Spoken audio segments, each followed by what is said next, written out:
ओम शांति। मुरली का सार 29 मार्च 2025। मीठे बाबा ने कहा, मीठे बच्चे, तुम्हें ज्ञान से अच्छी जागृति आई है। तुम अपने 84 जन्मों को निराकार और साकार बाप को जानते हो। तुम्हारा भटकना बंद हुआ। प्रश्न, ईश्वर की गत मत न्यारी क्यों गाई हुई है?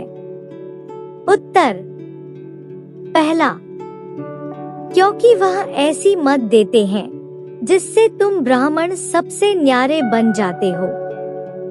तुम सबकी एक मत हो जाती है। दूसरा, ईश्वर ही है जो सबकी सद्गति करते हैं।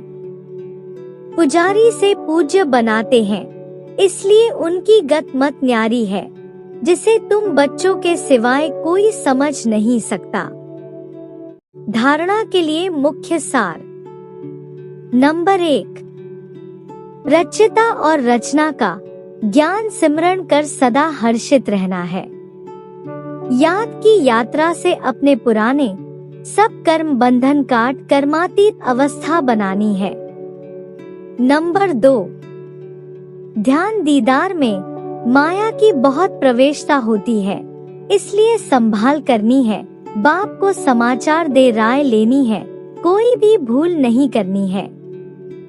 आज का वरदान, अपनी शुभ भावना द्वारा निर्बल आत्माओं में बल भरने वाले सदा शक्ति स्वरूप भव। स्पष्टीकरण है, सेवाधारी बच्चों की विशेष सेवा है स्वयं शक्ति स्वरूप रहना और सर्व को शक्ति स्वरूप बनाना, अर्थात निर्बल आत्माओं में बल भरना। इसके लिए सदा शुभ भावना और श्रेष्ठ कामना स्वरूप बनो।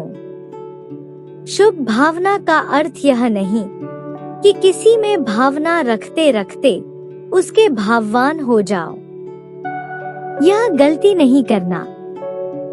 शुभ भावना भी बेहद की हो। एक के प्रति विशेष भावना भी नुकसान कारक है, इसलिए बेहद में स्थित हो निर्बल आत्माओं को अपनी प्राप्त हुई शक्तियों के आधार से शक्ति स्वरूप बनाओ। स्लोगन है, अलंकार ब्राह्मण जीवन का श्रृंगार है, इसलिए अलंकारी बनो, देह अहंकारी नहीं।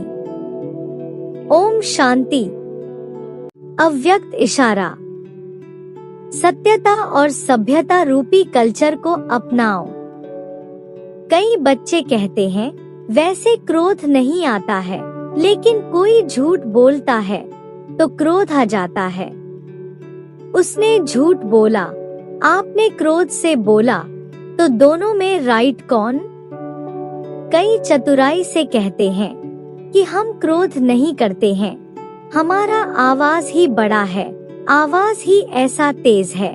लेकिन जब साइंस के साधनों से आवाज को कम और ज्यादा कर सकते हैं, तो क्या साइलेंस की पावर से अपने आवाज की गति को धीमी या तेज नहीं कर सकते हो?